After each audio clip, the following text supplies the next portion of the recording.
جنگوں کو پسند نہیں کرتا تھا جو دوسری قوموں کو غلام بنانے یا اپنی نااہل بادشاہت کو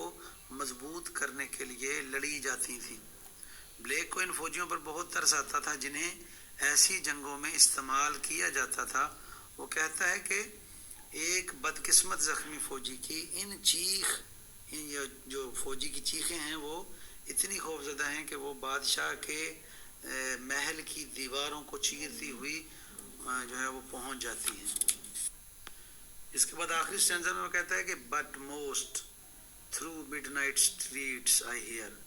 بٹ موسٹ یعنی سب سے زیادہ، ان مختلف آوازوں میں جو میں نے سنی ان میں سب سے زیادہ اس نے کس چیز پہ اہمیت دی؟ کہتا ہے through midnight streets I hair, وہ آوازیں جو میں نے آدھی رات کو گلیوں میں سنی۔ وہ کہتا ہے کہ مجھے جو سب سے زیادہ تکلیف دہ آواز جو میں نے سنی وہ رات کے وقت تھی، آدھی رات کو گلی سے گزرتے ہوئے، کہ ہاؤ دا یوتھفل ہارلٹس کرس، ایک نوجوان طوائف، ہارلٹ طوائف، کرس گالی، بددعا، کوسنا، کہ وہ ایک نوجوان طوائف کوس رہی ہے، blasts the new born infants tear, اور وہ اس کا کوسنا ایک نئے پیدا ہونے والے بچے کے آنسوؤں کے سیلاب کی صورت میں سامنے آتی ہے۔ اس طرح سے and blights with plagues the marriage hearse, اور اس طرح سے جو شادی کی جو بگی ہے وہ کہتا ہے اس کو وہ تباہ اور برباد ہو جاتی ہے، یعنی اس کا پروسٹیٹیوشن کا جو پیشہ ہے وہ اس کی مذمت کرتے ہوئے کہتا ہے کہ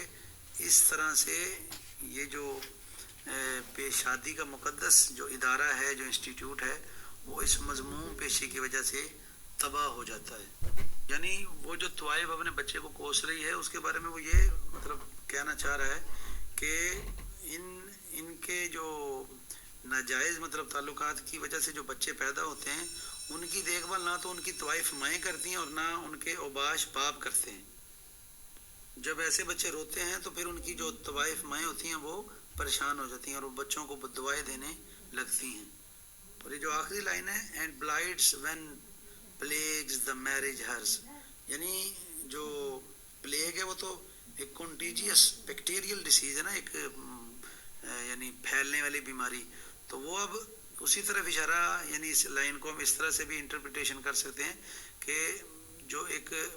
اوباش نوجوان ہے وہ اگر کسی پروسٹیٹیوٹ کے پاس جاتا ہے اور وہ چونکہ بیماریاں جو ہیں وہ پھر اپنی بیویوں کے پاس واپس آتے ہیں اور پھر وہ بیماریاں جو ہیں وہ ان بیویوں تک بھی منتقل ہوتی ہیں، تو اس طرح سے ایک شادی کا مقدس جو ایک معاملہ ہے، میرج وہیکل ہے، وہ جو ہے وہ فیونرل کیریج کے طور پہ اور اس میں کنورٹ ہو جاتی ہے، کس کی وجہ سے؟ فیٹل ڈیسیز کی وجہ سے، پلیگ کی وجہ سے۔ تو یہ اس کا آخری لائن کی یہ بھی انٹرپریٹیشن ہے کہ اس پروسٹیٹیوشن کے معاملے میں جو ملوث ہوتے ہیں وہ سارے کا سارا جو پروسیجر ہے، وہ سارے کا سارا جو عمل ہے، وہ بلائٹس with plagues the marriage hers, وہ اس میرج کے مقدس جو